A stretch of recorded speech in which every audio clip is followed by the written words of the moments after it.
स्वागत है आपका हमारे चैनल लाल रिकैप पर। आज हम रिकैप करने वाले हैं एक ज़बरदस्त science fiction horror action movie की, जिसका नाम है टेराफॉर्मर्स।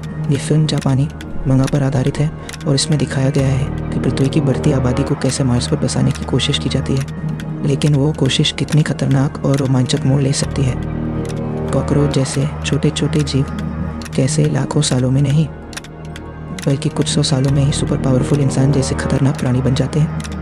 20वीं सदी में पृथ्वी बेहद बुरी तरह ओवर पॉपुलेटेड हो चुकी थी। शहर कितने घने थे कि सांस लेना भी मुश्किल हो रहा था। सरकारें और बड़ी बड़ी कॉरपोरेशंस ने फैसला लिया कि अब मार्स को बसाना पड़ेगा, लेकिन लाल ग्रह तो बिल्कुल रहने लायक नहीं था। न पानी, न हवा, न जीवन।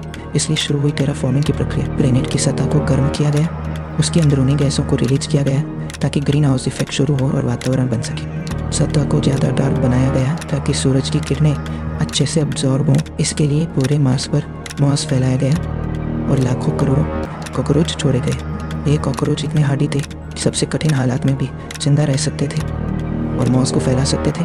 कई सौ साल बीत गए तो एरंबे नशीशातर का साल आया। पृथ्वी पर एक बहुत बड़ा घना भीड़ भाड़ वाला शहर। राज नाम का एक जवान लड़का अपनी गर्लफ्रेंड प्रिया के साथ पुलिस के पीछे भाग रहा था। प्रिया ने अपने सूटेनर को मार डाला था। राज उससे लड़ रहा था ताकि प्रिया बच सके। राज ने प्रिया को बचाने के लिए खुद पर ही हत्या का इल्ज़ाम ले लिया। अब दोनों पुलिस से बचते हुए भीड़ में दौड़ रहे थे, लेकिन पुलिस ने उन्हें घेर लिया। कई सारे पेट्रोल उन्हें कोने में दबोच चुके थे। हथियार ताने गए। मौत सिर पर मंडरा रही थी। तभी आसमान से एक एरोकार नीचे उतरा। उसमें से एक रहस्यमयी शख्स निकला। करण मार्स मिशन का पूरा ऑर्गेनाइजर था। करण ने राज और प्रिया को एरोकार में बिठाया और अपने ऑफिस ले गया। वहाँ जाकर करण ने साफ साफ कहा, 2 ऑप्शंस हैं, या तो राज को फांसी, प्रिया को कम से कम 10 साल जेल, या फिर मार्स पर एक प्लेनेटरी मिशन। अच्छा खासा इनाम मिलेगा, नई जिंदगी मिलेगी। राज को शक था। उसे इन लोगों पर भरोसा नहीं था जो उसे पकड़ कर लाए थे, लेकिन प्रिया इनाम के लालच में तुरंत कॉन्ट्रैक्ट पर साइन कर दी। राज को मजबूरन अपनी साइन करनी पड़ी। अब जंप करते हैं तो दोनों लोगों में मार्स जाने वाला विशाल स्पेसशिप राज और प्रिया इस शिप पर सवार है। यहाँ वे बाकी टीम के सदस्यों से मिलते हैं। ये टीम सोसाइटी के सबसे नीचे से उठाए गए रद्दी लोग थे। एक याकुजा गैंगस्टर, एक आतंकवादी अग्नि जिसे सब देव कहते थे, एक अंडरग्राउंड फाइटर वीर, एक पूर्व पुलिस वाला, कई कैदी, एक पागल सैमर, एक वेश्यालय की मालकिन और रूस से भाग कर आई लड़के के यहाँ पूरा क्रू हैरान था।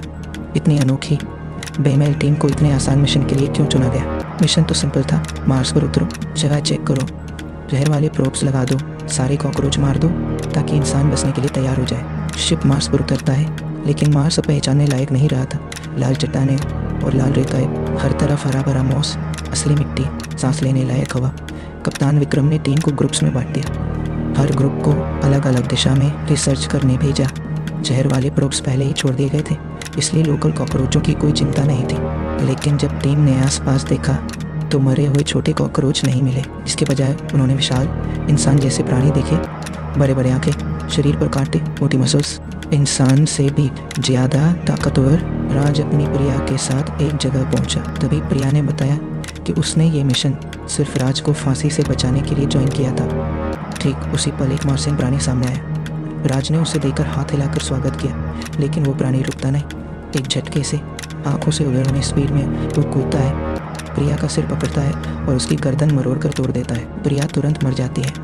प्राणी उस स्पीड से मार्सियन स्टेपी में गायब हो जाता है। राज प्रिया का शव लेकर शिप पर लौटता है।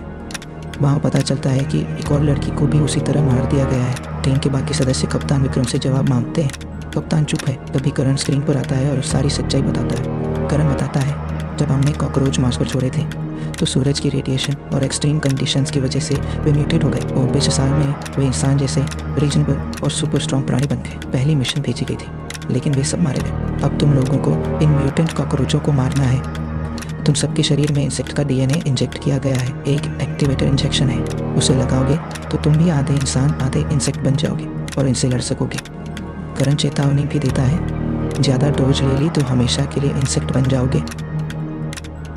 नॉर्मल डोज में कुछ समय बाद वापस इंसान बन जाओगे। टीम डर गई। कोई एक्टिवेटर लगाने को तैयार नहीं। सब सोच रहे थे कि शायद इन्हीं एक्टिवेटर की वजह से ये म्यूटेंट बने हैं। सिर्फ एक पागल आतंकवादी अग्नि ने इंजेक्शन लगा लिया। उसने कैप्सूल शॉटगन जैसे पिस्टल में डाला और अपनी गर्दन में मार लिया। अग्नि का शरीर बदलने लगा। उसके हाथों में फायर स्प्रे करने वाले नोजल निकल आए। एंटीना, पार्ट पैनल, लंबी उंगलियां। वो आधा इंसान आधा इंसेक्ट बन गया। वो बाहर निकला और प्रिया को मारने वाले म्यूटेंट से लड़ने लगा। लड़ाई शुरू हुई। अग्नि ने फायर स्प्रे की, म्यूटेंट को घायल किया। लग रहा था वो जीत जाएगा, लेकिन म्यूटेंट बच गया और अग्नि को बीच से चीर कर 2 टुकड़े कर दिया। फिर म्यूटेंट शिप की खिड़की पर चढ़ गया और अंदर घुसने की कोशिश करने लगा। राज प्रिया की मौत का बदला लेने के लिए एक्टिवेटर लगाने ही वाला था कि कप्तान विक्रम ने रोका। विक्रम ने खुद अपना एक्टिवेटर लगा लिया। वो आधा मुर्गी आधा इंसान नहीं, आधा अनस्टॉपेबल एंट जैसा बन गया। जब म्यूटेंट अंदर घुसा और 2 क्रू मेंबर्स के सिर काट दिए तो कप्तान विक्रम ने पलक झपकते ही उसका सिर कुचल दिया। लेकिन अब शिप के बाहर सैकड़ों म्यूटेंट कॉकरोच इकट्ठा हो चुके थे। कप्तान ने करण के ऑर्डर तोड़ने का फैसला किया, लेकिन पता चला कि शिप की सिस्टम लॉक हो चुकी है, उड़ नहीं सकते। कप्तान ने प्लान बनाया। पहली मिशन का पुराना शिप कुछ मील दूर है, वहाँ जाकर बच सकते हैं। कप्तान खुद रुककर इन सबको रोकने वाला है। लगभग सब लोग पुराने शिप की तरफ निकल गए, सिर्फ कप्तान का असिस्टेंट उसके साथ रहा। कप्तान एक एक करके म्यूटेंट्स को मारने लगा। राज प्रिया के शव वाले कमरे में गया। उसने प्रिया से वादा किया, मैं लौटकर तुझे ले जाऊंगा। तभी उसने प्रिया के सिर से पतले पतले वेब के धागे निकलते देखे जो किसी तरफ जा रहे थे। मार्स सरोवर पर सवार टीम पुराने शिप की तरफ भाग रही थी। आखिरी पल में राज भी इनमें शामिल हो गया। टीम का पागल सदस्य सैम रिया पर लट्टू था। उसने एक्टिवेटर लगा लिया, जुग जैसे रूप में बदल गया और रिएक्टिव जेट से रोवर की छत पर चिपक गया। रोवर तेज स्पीड से भागा। कप्तान ने देखा और अपने असिस्टेंट से बोला, सभी विंडो और दरवाजे बंद कर दो। जब अंदर कई म्यूटेंट घुस गए तो कप्तान ने शिप के अंदर का पूरा ऑक्सीजन निकाल दिया। म्यूटेंट सांस नले पाकर हिलने लगे। बच गई टीम मार्शियन डेजर्ट में भाग रही थी। अचानक उन्हें एक विशाल लहर आती दिखी। लग रहा था सुनामी है, लेकिन वो लहर नहीं, लाखों म्यूटेंट कॉकरोचों का समुद्र था। टीम ने फैसला किया, इस लहर को चीर कर निकलेंगे। प्रिया और उसकी दोस्त ने एक्टिवेटर लगाए। जुग जैसे सुपर हार्ड पैनल वाले जीप बन गए। वे रोवर के ऊपर खड़े होकर इंजन की रक्षा करने लगी। पहली लहर पार हो गई। रोवर उसमें फंस गया, पलट गया। अंदर वाले बेहोश हो गए। जो छत पर थे वे गिर गए और म्यूटेंट्स ने उन्हें मार डाला। दूसरी तरफ कप्तान के साथ रहने वाले असिस्टेंट अजय और समी निकले। ये दोनों गद्दार थे। इनका असली मिशन था म्यूटेंट कॉकरोचों का अंडा ढूंढकर पृथ्वी ले जाना, ताकि विक्रांत कॉरपोरेशन उसका स्टडी करके सुपर आर्मी बना सके। उन्होंने कप्तान को मार दिया, ऑक्सीजन वापस चालू किया और शिप उड़ाने की तैयारी करने लगे। बाकी टीम पुराने शिप पर पहुंची। वहाँ पता चला कि पहली टीम ने पृथ्वी पर एक अननोन कैप्सूल भेजा था। उन पर एक ड्रोन नजर रख रहा था। दूर रेत के तूफान में से पिरामिड नजर आए। करण स्क्रीन पर आया और इसलिए सच्चाई बताई, तुम लोगों को इसलिए भेजा गया था ताकि तुम लड़ो और हम देख सकें कि तुम्हारा डीएनए म्यूटेशन कैसा होता है। अजय और समी को अंडा लाना था। पहली टीम ने एक म्यूटेंट का सिर्फ पृथ्वी भेजा था, उसी से हमने इंसान इंसेक्ट डीएनए जोड़ा। तुम सबको मार्स पर ही छोड़ देने वाले थे। अजय और समी शिप उड़ाकर भागने लगे, लेकिन म्यूटेंट अंडे अंदर से फूटे। ज़्यादा पावरफुल ट्विन म्यूटेंट निकले। उन्होंने समी को मार डाला, अजय को अनाबायोसिस में डाल दिया। मार के म्यूटेंट्स ने पंख निकाले, उड़कर शिप को नीचे गिरा दिया। अब राज और बाकी बचे लोग ने एवेटर लगाए। वे खुद म्यूटेंट फॉर्म में बदल गए। उन्होंने छोटे म्यूटेंट्स को मारना शुरू किया। पता चला कि ये म्यूटेंट सिर्फ पिरामिड नहीं बना सकते थे, बल्कि हथियार भी इस्तेमाल कर सकते थे। रेड म्यूटेंट्स की पूरी आर्मी आ गई। भयानक लड़ाई शुरू हुई। सब मारे गए सिवाय राज और वीर के। दोनों ने 2-2 डोज एक्टिवेटर लगा ली। वे और भी स्ट्रांग और फास्ट हो गए, लेकिन ट्विंस भी कम नहीं थे। वीर ने और डोज लगाई। वो और ज़्यादा इंसेक्ट जैसा बन गया। उसने ढेर सारे म्यूटेंट्स मारे, लेकिन ट्विंस को नहीं हरा पाया। आखिरकार उसकी ताकत खत्म हो गई। राज की भी ताकत खत्म। दोनों को घेर लिया गया। तभी आसमान में एक खूबसूरत चमकदार मौत या बटरफ्लाई दिखी। जैसे करोड़ों चमकते वेब के धागों से बनी देवदूत सब रुक गए। राज ने पहचान लिया, वो प्रिया थी। प्रिया ने शिप पर खुद को वग्गुआ के कोकोन में लपेट लिया था और बटरफ्लाई बन गई थी, लेकिन अपनी आदतें खो चुकी थी।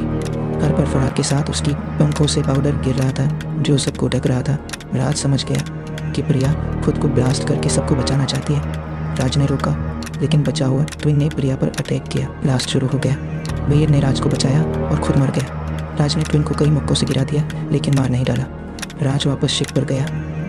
वहाँ अजय जिंदा मिला। अजय ने रोते हुए कहा, मैं सिर्फ अपनी फैमिली को भूख और मौत से बचाना चाहता था। दोनों ने फैसला किया, पृथ्वी जाकर विक्रांत कॉरपोरेशन से बदला लेंगे।